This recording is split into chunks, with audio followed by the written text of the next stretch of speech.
righty, so 5.3b, we're going to kind of formalize what we just did in the last lesson. We're going to be solving each proportion. So it's really important to understand that the method that we used last time with kind of seeing what we need to multiply by can be done algebraically. Okay, so I need you guys to buy into this algebraic process. Okay, so solve each proportion. We're going to do so by cross multiplying.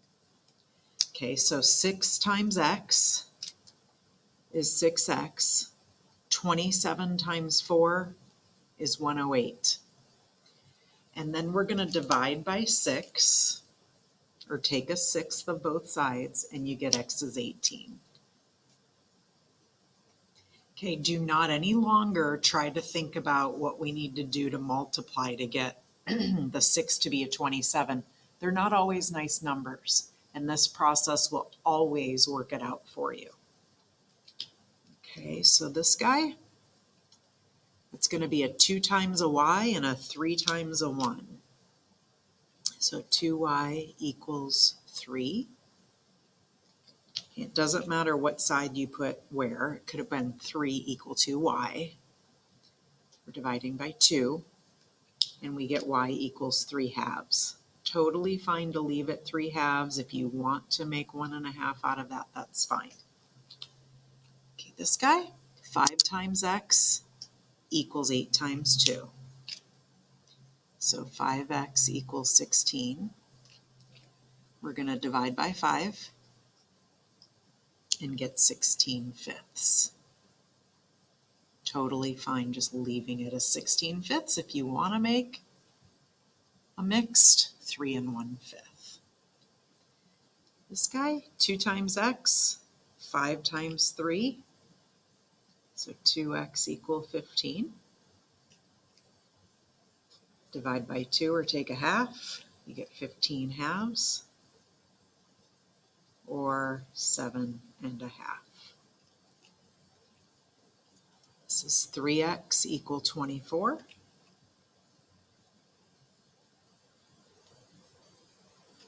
We're going to divide by 3 and get 8. Okay, now I want to point something out. On the last lesson, we looked at what 3 needed to be multiplied to get 12. That's a very nice one because it's a nice even 4, which would be 2 times 4 would make that 8 answer. But take a look at all these other ones. 2 to be a 5, yuck.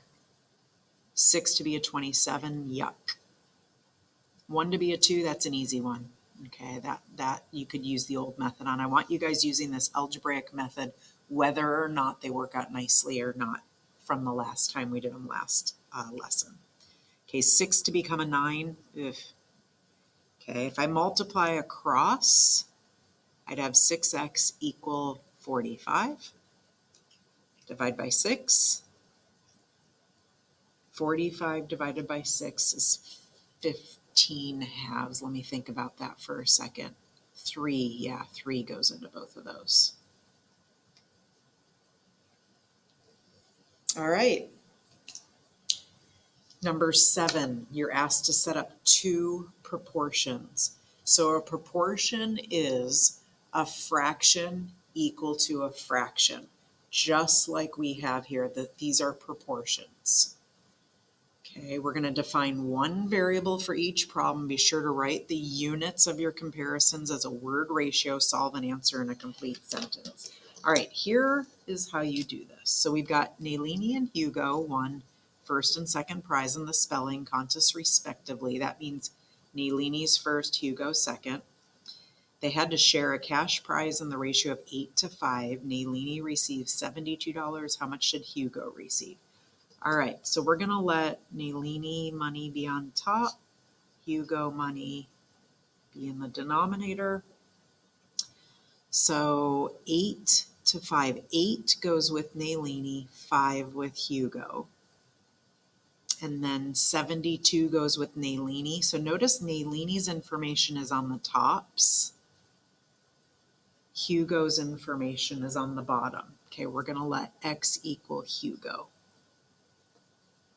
Hugo money. All right, now we just go ahead and solve this. So we've got 8x equal 360. Let me keep that open. Divide by 8, and that comes out to be x equals 45. Okay, so Hugo received 45 bucks. Okay, or you could have done this with Hugo's information on the top and Nalini's information on the bottom. Oops, sorry guys, let me scooch that up. Let me re-talk through it again because I didn't realize I was off the screen. Make it a little clearer also. All right, so over here we have Nalini's information on the top, Hugo's information on the bottom. When we simplify it, we get 45.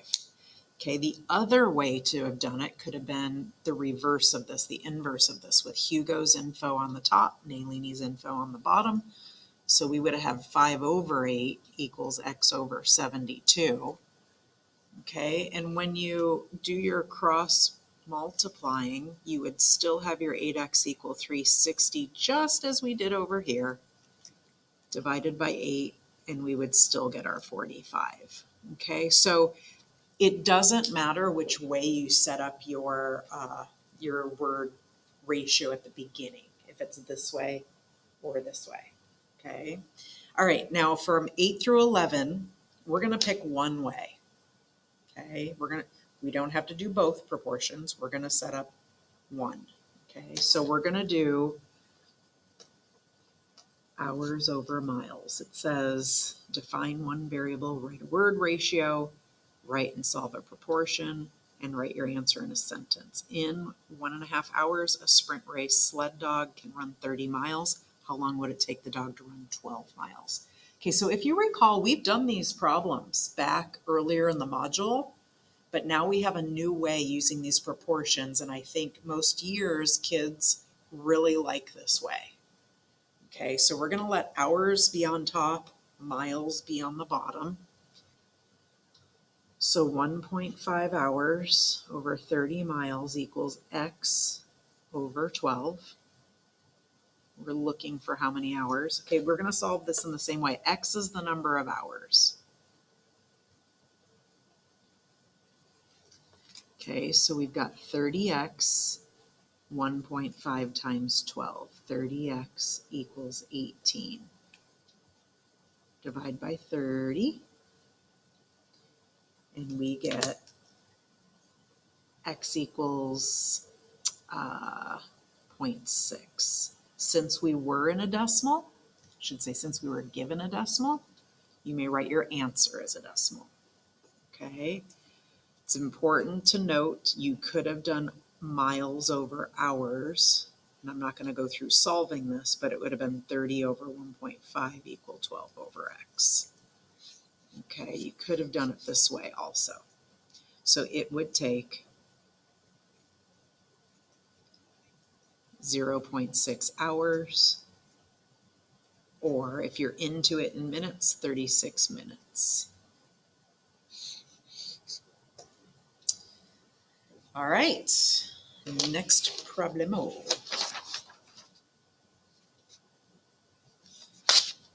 Bliss chocolates have 220 calories for 6 pieces. What is the greatest number of complete pieces you should eat if you want to eat less than 150 calories of chocolate? All right, so we've got calories and pieces. Those are our 2 units in this problem. So we've got 220 calories for 6 pieces. All the information having to do with calories is on top.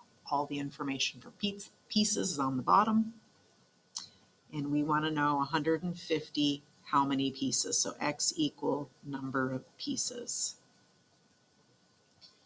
All right, so we've got 220x equals 900. 220x equal 900. Divide by 220, and we get x is about 4.09. Okay, so it says what is the greatest number? Can you quite have 5 pieces? No, you can have 4. Okay, 4 or fewer pieces of chocolate.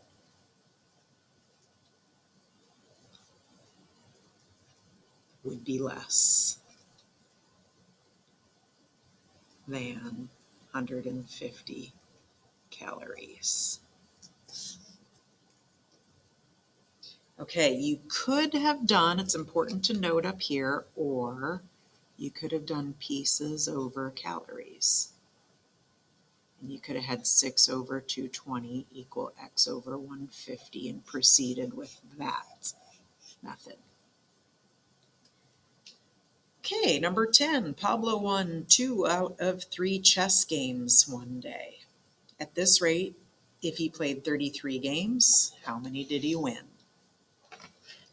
All right, hope you're feeling the games won over games played, or total games.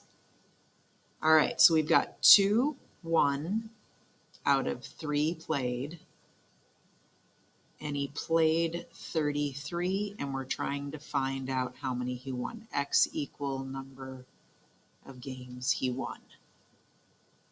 Okay, so this is a word ratio. This is defining your variable.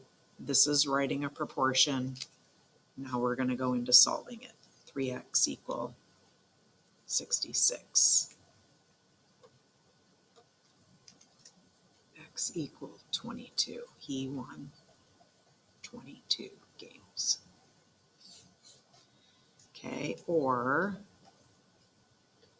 games played over games won. And you could have done 3 over 2 equal 33 over x. This would have been the other way to handle that problem. Okay, Bargain Betties sell sneakers and scooters in the ratio of 3 to 8. The store sold 21 pairs of sneakers yesterday. How many scooters were sold? All right, so the process, I don't want just the answer. Okay, this is like a 4-point question. So we have sneakers and scooters. All right, we've got 3 sneakers for 8 scooters, and we've got 21 pair of sneakers for how many scooters? X equals the number of scooters. Okay, now it's very easy to see here that you're going to multiply by 7 and your answer is 56, but show me the algebra. 3x equals 21 times 8 is 168. Divide it by 3 and you get your 56. 56 scooters were sold. If you wanted to reverse this, you could have scooters in the numerator and sneakers in the denominator, and you would have had 8 over 3 equal x over 21. Alrighty, that concludes this lesson, guys. Thank you.